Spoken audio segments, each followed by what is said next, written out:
ये जो डाउट है ना कि क्या पता क्या पूछ ले, इस चक्कर में हम सब कुछ याद रखते रहते हैं। ये अगर पता चल जाए कि क्या पूछा जाएगा, है ना, ये अगर मालूम हो जाए तो परीक्षा निकालना बहुत आसान हो जाए। ये जो टर्म है ना, क्या पूछा जाएगा, इस पे तो बहुत बड़ा बाजार चल रहा है। कोचिंग इंस्टीट्यूट, वो क्या आती थी वो, एटम बॉम्ब, सुपर कुंजी, दुनिया भर की चीजें आती हैं। श्योर शॉर्ट 50 प्रश्न, है ना, 15 ऐसे करके। ये क्यों क्यों बच्चों को एंजाइटी क्या होती है कि इतना पढ़ना है और पता नहीं क्या पूछा जाएगा, मैं कुछ और ही पढ़े जा रही हूँ और वो कुछ और पूछ लेंगे। इस चक्कर में जो है बच्चे ट्यूशन टीचर के पास, कोचिंग सेंटर के पास, कि उसके नोट्स, इसके नोट्स, ये क्या पूछा जाएगा, इसके पीछे एक सिद्धांत है। अगर हम वो समझ लें कि एग्जाम लेने वाला क्या पूछना चाहता है, तो हमको पढ़ना आसान हो जाएगा। मेरा नाम चंद्रमोहन ठाकुर है और मेरी हैंडराइटिंग बहुत खराब है। तो मैं जो लिखूंगा वो केवल मैं इसलिए लिख रहा हूँ कि मेरे को याद है, आपको पढ़ने में नहीं आया। मैं झारखंड का रहने वाला हूँ।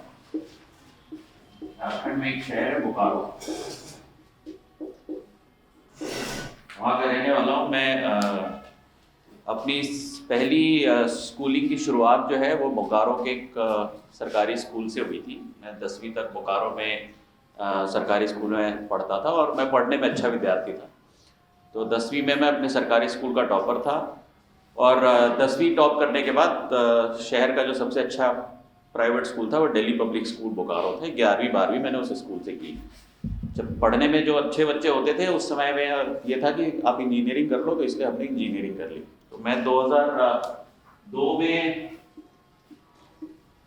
मैं IIT कानपुर गया और 2006 में जब मैं IIT कानपुर से पास आउट हुआ तो मैं हिंदुस्तान यूनिलीवर लिमिटेड में सेल्स मैनेजर के रूप में नौकरी कर रहा था। करीब 4 साल नौकरी करी और 2009 में मैंने अपनी नौकरी से छुट्टी ले ली और IAS की तैयारी शुरू कर दी। 2011 में मैं IRS में सेलेक्ट हो गया था, तब मेरी रैंक 292 आई थी और 2012 में मैं IAS में सेलेक्ट हो गया था, तब मेरी रैंक 36 आई थी। ये मेरी जर्नी है। मैं 2012 से IAS में हूँ, तो लगभग 9 साल हो गए मुझे IAS की नौकरी करते हुए। यहाँ IAS में आने के बाद मैं मध्य प्रदेश में पिछले 9 साल से काम कर रहा हूँ। आपके सीहोर ज़िले में पिछले 6 महीने से हूँ। उसके पहले मैं अनूपपुर नाम के एक ज़िले में 2.5 साल कलेक्टर था। उसके पहले मैं प्रोफेशनल एग्जामिनेशन बोर्ड, जो आपकी कांस्टेबल, पुलिस, सब इंस्पेक्टर और फॉरेस्ट बीट गार्ड की भर्ती करती है, उसका डायरेक्टर था 1.5 साल के लिए। उसके पहले अलग अलग ज़िलों में रहा हूँ, छतरपुर में, मंडला में, आपके पास विदिशा में, इन ज़िलों में अलग अलग पोस्ट पे नौकरी की है। मेरे बारे में इतना ही बात, क्योंकि इससे ज़्यादा आपके जानने और आपके काम की चीज़ नहीं है। मैं अपने एग्ज़ाम की जर्नी की बात करता हूँ, क्योंकि मेरी पर्सनल लाइफ से आपको कोई खास इंटरेस्ट नहीं होगा, है ना। अब मेरी उम्र इतनी हो गई कि अब मेरी पर्सनल लाइफ में लोगों को इंटरेस्ट नहीं बचा। तो एग्ज़ाम की जर्नी, दो मेजर एग्ज़ाम है जो मैंने लाइफ में क्लियर किए हैं। एक IIT JEE क्लियर किया है और एक UPSC का सिविल सर्विसेज एग्जाम क्लियर किया। अब आप लोग जो बैठे हैं इसमें से किसी ने IIT JEE क्लियर नहीं किया है और आप में से पता नहीं कितने लोग UPSC की तैयारी कर रहे हैं। ज़्यादा लोग MPPSC की या PEB के एग्जाम्स की, बैंक की तैयारी कर रहे हैं। तो मैंने वो कोई एग्जाम्स दिए नहीं है, तो आप मेरी हर बात इस कैविएट के साथ सुने कि मेरे को खुद तजुर्बा नहीं है उन एग्जाम्स का, मेरे को केवल इन 2 एग्जाम्स का तजुर्बा है। और जो भी मेरा नॉलेज है वो इन एग्जाम्स को देते हुए जो मुझे समझ में आया है एग्जाम्स के बारे में, उसके हिसाब से मैं बता रहा हूँ। एक चीज़ जो मैं शायद पहले भी जब मैं स्टूडेंट्स के साथ इंटरेक्ट करता रहा हूँ तो मैंने बताया है कि पढ़ाई करने में और परीक्षा देने में ज़मीन आसमान का फ़र्क है ना। जैसे हम जब बचपन में आपके पेरेंट्स आपको सुनाते होंगे कि वो देखो, वो बच्चा जो है सुबह 5 बजे से उठ के पढ़ता रहता है ना, वो बहुत पढ़ता है। और वो देखो वो संडे को भी पढ़ाई करता रहता है, वो सुबह से लग जाता है, रोज लाइब्रेरी जाता है वगैरह वगैरह। लेकिन जब एग्जाम के मार्क्स आते होंगे तो कोई और बच्चा जो हमेशा क्रिकेट खेलता रहता था या वो हमेशा मूवी जाता रहता था, उसके मार्क्स भी ज्यादा आ जाते हैं। ऐसा होता है ना हमारे साथ कि मैं बहुत मेहनत करता हूँ लेकिन मेरे मार्क्स नहीं आते, वो तो कुछ भी नहीं मेहनत करती और उसके इतने मार्क्स आ जाते हैं।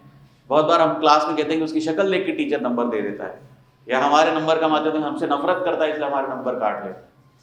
ये कई परीक्षाओं को देने के बाद 10वीं 12वीं का बोर्ड, IIT JEE, IIT के अंदर के एग्जाम और UPSC और बहुत एग्जाम देने के बाद मैं इस निष्कर्ष पे पहुंचा हूं कि पढ़ने में और परीक्षा में परफॉर्म करने में कोई आपस का डायरेक्ट कोरिलेशन इतना नहीं है, थोड़ा बहुत है। बिना पढ़े एग्जाम नहीं निकाला जा सकता, लेकिन ज्यादा पढ़ लिया तो एग्जाम में ज्यादा नंबर आ जाएंगे, ऐसा डायरेक्ट कोरिलेशन नहीं है। दो अलग अलग चीजें हैं, इसलिए दोनों को हमको ये नहीं सोचना चाहिए कि मैं 12 घंटे पढ़ता हूँ तो मेरे ज्यादा नंबर आएंगे और वो 4 घंटे पढ़ता है तो उसके कम नंबर आएंगे, ऐसा कोई इक्वेशन नहीं है। मैं 3 साल से तैयारी कर रहा हूँ तो मेरे ज्यादा अच्छा परफॉर्मेंस आएगा, वो तो अभी 4 महीने पहले तैयारी करने आया है तो उसके कम आएंगे, ऐसा कुछ नहीं है। हो सकता है वो जो 2 महीने से तैयारी कर रहा हो और दिन में 3 घंटे पढ़ता हो, उसके ज्यादा मार्क्स आ सकते हैं। ये जो डिफरेंस है पढ़ने में और परीक्षा के परफॉर्मेंस में, इन दोनों का अंतर क्यों आता है, मैं 15-20 मिनट में ये समझाने की कोशिश करता हूं। हम जब पढ़ते हैं, जैसे आज फॉर एग्जाम्पल हम कोई किताब पढ़ने के लिए बैठे, तो पढ़ने में क्या होता है, आप तो एक उदाहरण के लिए आप हिस्ट्री की किताब उठाकर पढ़ने के लिए बैठे और मुगल शासन के बारे में हम पढ़ रहे हैं। अब मुगल शासन में बाबर के आने से शुरू होगी, बाबर आए, उन्होंने इब्राहिम लोदी से लड़ाई लड़ी, वहां से कहानी शुरू होगी, फिर उनकी डेथ होगी, हुमायूं आएंगे, फिर अकबर आएंगे, फिर बहुत डिटेल में अकबर की बातें होंगी क्योंकि अकबर का बहुत लंबा राज्य था। फिर अकबर की डेथ होगी, फिर उसके बाद जहांगीर आएगा और फिर शाहजहां, और बस चलता रहेगा, फिर औरंगजेब आएगा, फिर लंबा सा पीरियड। इसको जब हम पढ़ने बैठेंगे तो ये पढ़ने में, पूरी कहानी पढ़ने में हो सकता है कि आपको 1 महीना लग जाए। अगर आप सिविल सर्विसेज की भी तैयारी करें तो 1 महीना लग जाए। अगर आप हिस्ट्री के में BA कर रहे हो तो आपको 3 साल लग जाएगा ये कहानी पूरी पढ़ते पढ़ते। लेकिन जब आप एग्जाम में आपसे कोई पूछेगा तो क्या कभी भी एग्जाम में कोई आपसे पूरे मुगल काल के बारे में लिखने के लिए कहेगा? कभी आज तक कोई ऐसा प्रश्न देखा है कि आप बताइए कि मुगल शासक बाबर से लेकर औरंगजेब तक क्या क्या हुआ? ये नहीं पूछेगा। वो हमेशा उस पढ़े हुए हिस्से में से कोई एक छोटा सा हिस्सा उठा के प्रश्न पूछेगा। तो जो हम पढ़ते हैं वो हम हमेशा पूरा पढ़ना पड़ता है, लेकिन जो टेस्ट होता है वो टेस्ट कभी पूरे का हो नहीं सकता, संभव ही नहीं है, क्योंकि हमको 2 घंटे 3 घंटे में कुछ चेक करना है। तो हम उसमें से कोई भी एक हिस्सा उठाकर, जो टेस्ट होता है ना, परीक्षा जो होती है वो किसी एक हिस्से की होती है। अब ये हमें नहीं पता होता कि किस हिस्से से वो पूछ लेगा, इसीलिए हम बाबर भी पढ़ रहे होते हैं, बाबर के बाप का भी नाम याद रख लेते हैं, उसके बेटे का भी नाम याद रख लेते हैं, है ना, और उसके भाइयों का भी, और सबका नाम याद रखते हैं कि क्या पता क्या पूछ ले। ये जो डाउट है ना कि क्या पता क्या पूछ ले, इस चक्कर में हम सब कुछ याद रखते रहते हैं। ये अगर पता चल जाए कि क्या पूछा जाएगा, है ना, ये अगर मालूम हो जाए तो परीक्षा निकालना बहुत आसान हो जाए। ये जो टर्म है ना, क्या पूछा जाएगा, इस पे तो बहुत बड़ा बाजार चल रहा है। कोचिंग इंस्टीट्यूट, वो क्या आती थी, वो एटम बॉम्ब, सुपर कुंजी, दुनिया भर की चीजें आती हैं, श्योर शॉर्ट 50 प्रश्न, है ना, 15 ऐसे करके। ये क्यों बच्चों को एंजाइटी क्या होती है कि इतना पढ़ना है और पता नहीं क्या पूछा जाएगा, मैं कुछ और ही पढ़े जा रही हूँ और वो कुछ और पूछ लेंगे।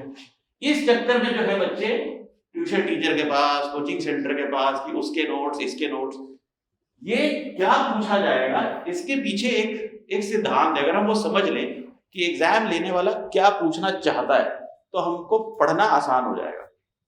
तो जो ये परीक्षा है, जो आप जिस परीक्षा की तैयारी कर रहे हैं, PSC की, PSC जो है वो पढ़ने का एग्जाम नहीं है। PSC जो है पढ़ने का एग्जाम नहीं है, PSC जो है वो लिखने का एग्जाम। PSC की जो मेंस परीक्षा होती है उसमें एक प्रश्न पर आपको कुछ शब्द लिखने होते हैं, 100 शब्द, 200 शब्द, 300 शब्द या 600 शब्द, ज्यादातर ऐसे रहते हैं। तो वो आपने पढ़ा है या नहीं पढ़ा है इससे फर्क नहीं पड़ता। जब परीक्षा ली जा रही है उस समय आप लिख पाए या नहीं लिख पाए इससे फर्क पड़ता है। एक उदाहरण दे से शायद आपको मेरी बात समझ में आई। आप लोग सभी क्रिकेट देखते हैं, सभी क्रिकेट देखते हैं, और हर बार क्रिकेट का मैच अलग अलग होता रहता है, कभी हमारा इंडिया न्यूजीलैंड का, कभी इंडिया पाकिस्तान का, कभी कोई ना कोई। आप सभी अच्छे खिलाड़ियों के नाम जानते हैं, है ना, जो अच्छे खिलाड़ी। क्या हर मैच में हर अच्छा खिलाड़ी आगे सेंचुरी बनाता है? क्या हर बार जब विराट कोहली बैटिंग करने आते हैं तो हर बार सेंचुरी बनती है? क्या हर बार जब धोनी बैटिंग करने आते हैं तो हर बार सेंचुरी बनती थी? नहीं। क्या धोनी अच्छे खिलाड़ी नहीं है? विराट कोहली अच्छे खिलाड़ी नहीं है? लेकिन हर मैच जो है वो एक नई परीक्षा हो, और जो वो प्रैक्टिस कर रहे हैं वो पढ़ाई है। तो उन्होंने सब तरह के शॉट प्रैक्टिस करे, लेकिन उनको नहीं मालूम कि सामने वाला कैसी बॉल डालेगा, उनको नहीं मालूम कि फील्डिंग कहां पे लगी होगी। तो क्या वो हार माने बैठे तो नहीं रहते, वो ये प्रैक्टिस में अलग अलग तरीके की बॉल डाल के प्रैक्टिस करते हैं कि हम कैसा शॉट मारे। कोई बाउंसर करेगा तो कैसा शॉट मारे, कोई गुगली करेगा तो कैसा शॉट मारे, अगर फील्डिंग स्लिप में लगी होगी तो कैसे शॉट मारना है, लॉन्ग ऑन पे मारना है, ऐसे करके वो अलग अलग तरीके से प्रैक्टिस करते हैं। लेकिन फिर भी एक्चुअल मैच में उनको नहीं मालूम होता कि सामने वाला कैसी बॉल डालेगा। यही हमारी पढ़ाई और परीक्षा में भी बिल्कुल ऐसा ही है। हम जब पढ़ रहे होते हैं तो हर तरह की बॉल जो आ सकती है उसके लिए तैयारी कर रहे होते हैं। तो जब वो क्रिकेट की प्रैक्टिस कर रहे होते हैं ना, वो जनरली क्रिकेट में केवल ऑसम बनने की कोशिश नहीं करते, वो क्रिकेट का मैच जीतने की प्रैक्टिस कर रहे होते हैं कि मैच इतने ओवर का होगा, इतने रन बनाने हैं, तो मुझे कैसे कैसे शॉट्स बनाने हैं। उसी तरह से जब हम एग्जाम की तैयारी कर रहे हैं तो हम केवल ज्ञान अर्जित करने के लिए पढ़ेंगे तो हमारा एग्जाम क्लियर नहीं होगा कि हमको ये समझ में आ गया और हम उसने सीख लिया। जब एग्जाम होगा तो हम कैसे परफॉर्म करेंगे। तो अगर इस तरह का प्रश्न आएगा तो मैं कैसे जवाब दूंगा, अगर इस तरीके से ये प्रश्न पूछा जाए तो कैसे जवाब देंगे। इसलिए पढ़ना नहीं, प्रश्नों का उत्तर देना उस हिसाब से समझें। दो चीजें अंतर, जैसे फॉर एग्जांपल जब क्रिकेटर नेट प्रैक्टिस कर रहा होता है ना, तब वो हर तरह तो वो पूरी गियर पहन के नहीं आता, वो अपने शॉर्ट्स और टी शर्ट में भी प्रैक्टिस कर लेता है, छोटी सी नेट में प्रैक्टिस कर लेता है। लेकिन जब मैच की प्रैक्टिस करनी होती है तो फ्रेंडली मैचेस खेले जाते हैं जिसका स्कोर नहीं काउंट होगा। क्यों? ताकि पूरे मैच में बड़े वाले ग्राउंड में एक्चुअल प्रैक्टिस हो सके। हम जब पढ़ रहे हैं तो हम अपने घर में बैठ के पढ़ रहे हैं, लेकिन क्या परीक्षा हम घर में बैठ के देते हैं?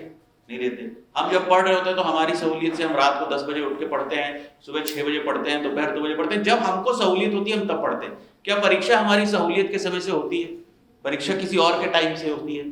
तो ये अंतर है प्रैक्टिस में और मैच में, यही अंतर है पढ़ाई में और परीक्षा में। तो आप लोग अगर यहाँ आ रहे हैं और रोज क्लासेस में आते हैं, लाइब्रेरी में आते हैं, तो ये मान के चलिए कि आप पढ़ने के लिए नहीं आ रहे। पढ़ने के लिए तो आप स्कूल गए थे, कॉलेज गए थे, आपने वो पढ़ाई कर ली थी। अब जो आप कर रहे हैं, आप एक परीक्षा की तैयारी कर रहे हैं। तो अपना मोड इसमें चेंज करना होगा आपको कि पढ़ाई और परीक्षा की तैयारी में एक अंतर है। जब हम परीक्षा की तैयारी कर रहे हैं तो एक क्रिकेटर के जैसा हर तरह की बॉल जो सामने वाला फेंक सकता है, उस बॉल पे हमको कैसा शॉट मारना है, ये हमको प्रैक्टिस करनी पड़ेगी। तो यहां मैं जैसे कह रहा हूं कि जो मेंस की परीक्षा है वो लिखने की परीक्षा है, जो प्रीलिम्स है वो मल्टीपल चॉइस क्वेश्चन आंसर करने की परीक्षा है। यानी कि एक सवाल के 4 ऑप्शन होंगे, उसको उसमें से सही जवाब चुनना, इसकी परीक्षा है। तो आपको ये स्किल गेन करनी है। आपने कितना पढ़ा, आप लूसेंट पढ़ रहे हैं या आप उपकार पढ़ रहे हैं, आपने लक्ष्मीकांत की पॉलिटी पढ़ी है कि डीडी बासु की पॉलिटी पढ़ी है, इससे फर्क नहीं पड़ने वाला है। ये तो इससे फर्क पड़ेगा कि जब वो 3 घंटे में आप बैठे थे एग्जाम हॉल में, तो आप उसमें से जितना भी पढ़ा था उसमें से कितना लिख सके। इसलिए जब आप मेंस की तैयारी करते हैं, मेंस के लिए पढ़ रहे होते हैं, तो आपको हमेशा ये देखना चाहिए पढ़ने के बाद एक पॉज लेके कि जो भी हमने पढ़ा उसमें से कितना याद रहेगा। और जब आज पढ़ा है, परीक्षा 1 साल बाद देंगे, 1 साल बाद जब परीक्षा हो रही होगी तो इसमें से कितनी चीजें लिख पाओगे। लिखते समय अगर याद ही नहीं रहा तो पढ़ा हुआ सब बेकार हो जाएगा। इसलिए हर टॉपिक को, हर चीज को जब पढ़ें तो ये देखें कि उस टॉपिक का अगर कोई मुझसे पूछ ले साल भर बाद, 6 महीने बाद किसी परीक्षा में, तो मैं उस टॉपिक से क्या क्या लिख पाऊंगी या क्या क्या लिख पाऊंगा और कितना लिख देने से ये एग्जामिनर को बता पाऊंगा कि मैं इस टॉपिक को पूरी तरह से जानता हूँ।